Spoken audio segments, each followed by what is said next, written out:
What do you call a boomerang which does not come back? A stick.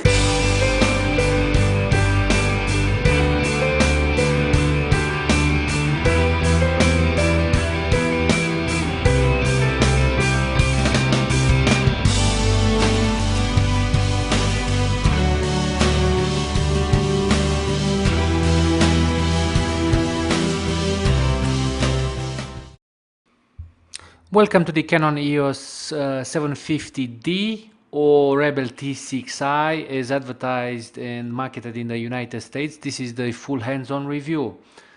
This is the higher brother of the 700D with a little bit more features and a bit more resolution, but not that far away. This camera is about $700, $800, $900 depending on the currency and the kit options. If you buy it with the lens or without the lens, just as a body, or depending where you buy it from. It will offer you a few interesting features that we will see a little bit later in the video. This comes with a 24.2 megapixel CMOS crop sensor and Digic 6 image processor.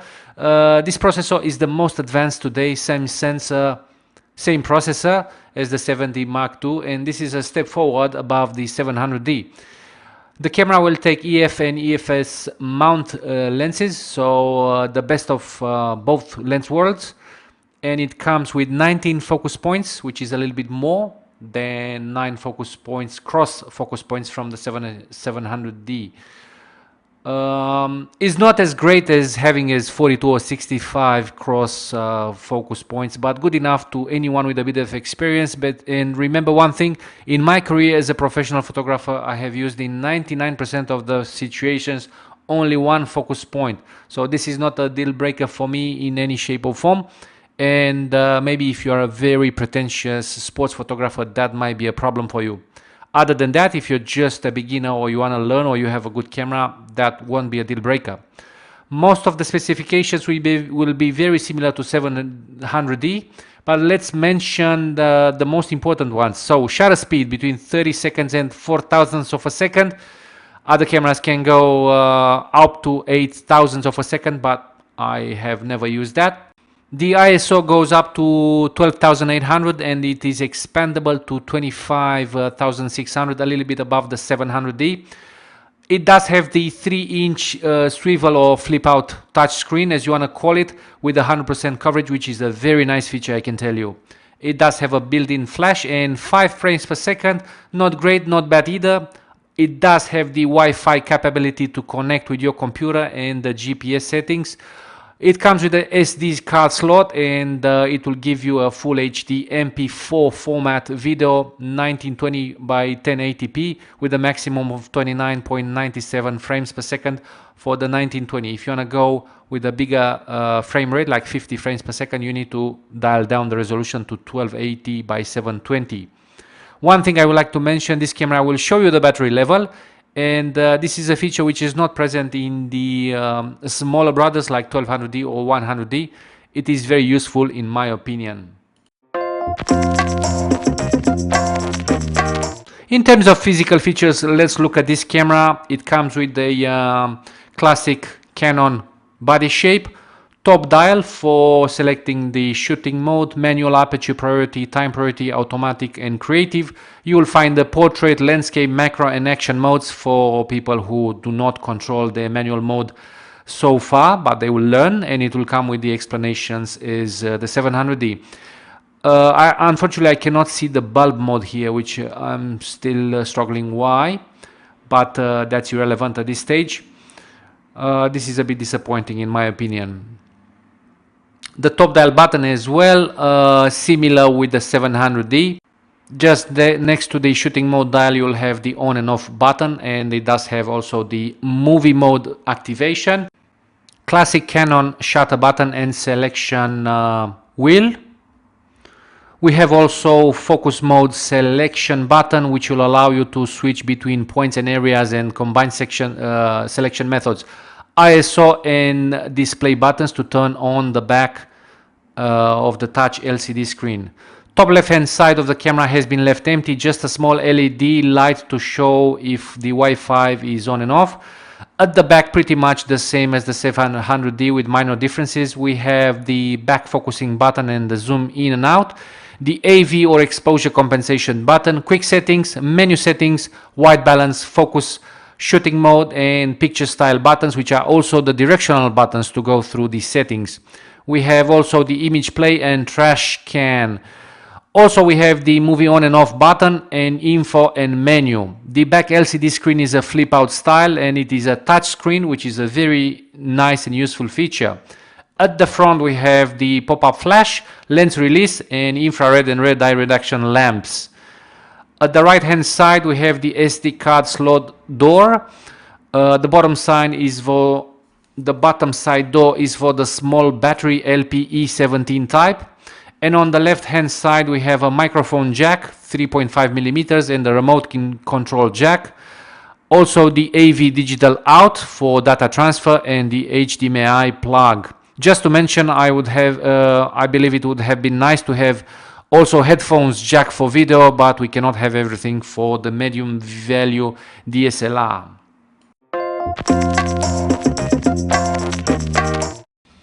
In regards to menu settings, we have the classical Canon menu with lots of features organized like all the other cameras, tabs from left to right.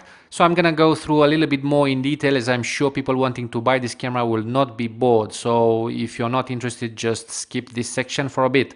So we have from left to right, tab 1, image quality, bip function, release shutter without a card, image review, duration settings, lens aberration correction, which should be always on, red dye reduction and flash control. Tab number 2, exposure compensation, auto light optimizer, custom white balance shift bracketing, color space, picture style, and the light metering mode. Tab number 3, dust delete data, ISO settings, long exposure noise reduction, high speed noise reduction, high aspect ratio, and anti-flicker shoot. Tab 4, we have the live view autofocus method, which has the advanced dual pixel face tracking, the best focusing system ever, used for all the newer Canon DSLR tracking motion for video cameras. We have touch shutter option to trigger the shutter by touching the screen as well, which can be useful sometimes rather than pressing the top shutter button and introducing camera shakes.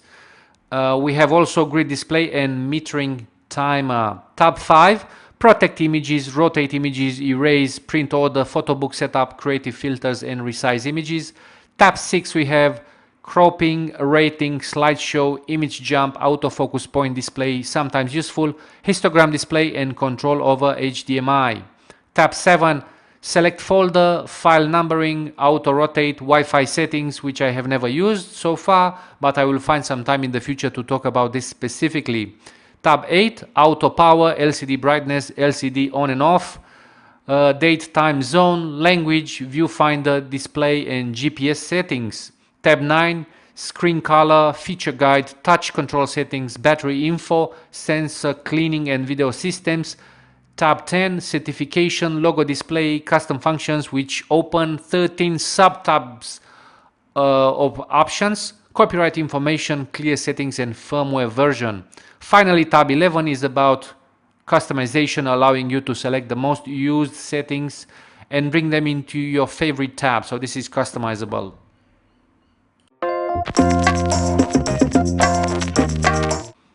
In terms of video settings, if you switch the camera in the video mode, tabs 4 and 5 will change to show you your video shooting options.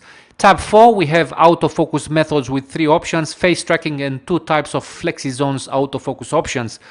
Movie servo autofocus, autofocus with shutter button during recording, grid display, and metering time. That means every 4 seconds or whatever you choose, the camera will recalculate the exposure level and will adjust its settings. Type 5, we have movie size recording with 6 options.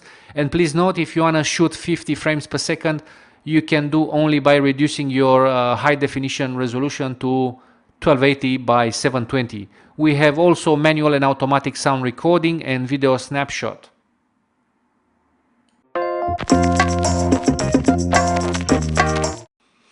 Photo test. Sharpness exercise, same comparison with the 70D. If you watch the other reviews, same thing. I'm gonna use my classic dummy head, but in addition to that, I intend to present comparisons from now on with the worst shooting conditions rather than great light.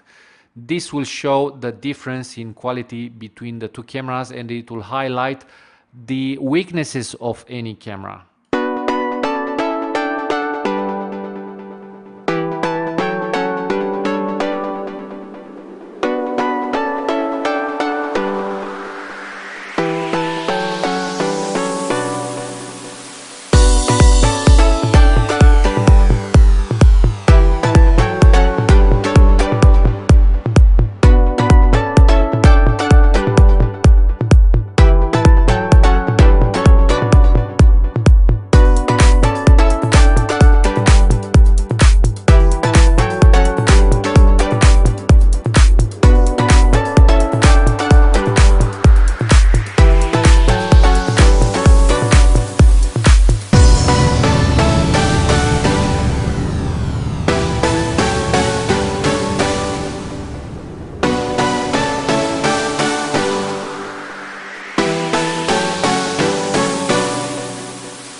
In regards to pros, why you should buy this camera, if this is within your budget, there are a few advantages to actually get it.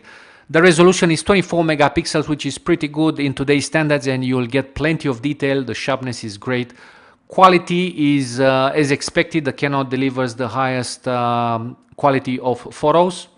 The flip out screen is a plus for me. As a video maker, this is very useful, and also it's a very nice feature because it's touch screen. You have also the advanced processor and quality of the outcome, also good ISO performance, and let's remember this one has Wi-Fi and GPS.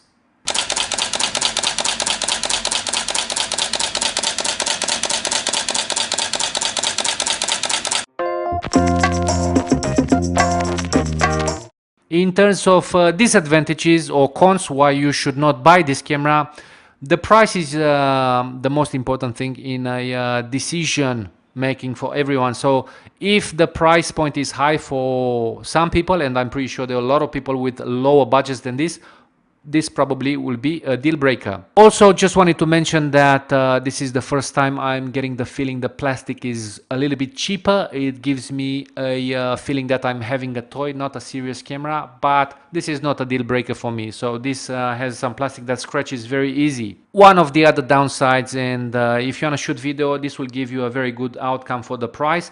And it would have been nice to have headphones jack for video so you can actually listen to what you're recording. Where you should buy this from, I'm going to place few links below. You can purchase this camera from Amazon, BH Photo Video, Adorama, or other biggest retailers in the world. Feel free to do your own research and make sure you get the best deal out there. In conclusion, I have played so far with many Canon camera types, and it's difficult for me to place this in a specific category. All the Canon cameras will deliver high quality standards, and I'm sure I can use this camera at professional level as I have had photo shoots with smaller and cheaper cameras. But what I can say is this camera will deliver. For the price point and the amount of features, this is a no-brainer that you should go for it. If your budget is around $700 to $800 for the body, if you can afford, you can go with no hesitation. But if you want to save money, you can actually go lower. If you can afford more, I would suggest to get a better camera. I hope my review helped you. So if you have any questions, feel free to leave them down below. And thanks for watching. Until I see you next time, I wish you happy shooting. Thank you very much. If you are a beginner photographer, you're still struggling with the basic concepts of photography or camera settings, I would like to extend the invitation for you to check out my book, Master Your Camera in 10 Easy Exercises, where you can actually learn in 10 days how to control your camera completely in manual mode and also understand all the basic concepts of photography. Check out the website. Remember to subscribe, see all the detailed instruction how you can get your copy today. And until I see you next time, I wish you happy shooting. Thank you very much.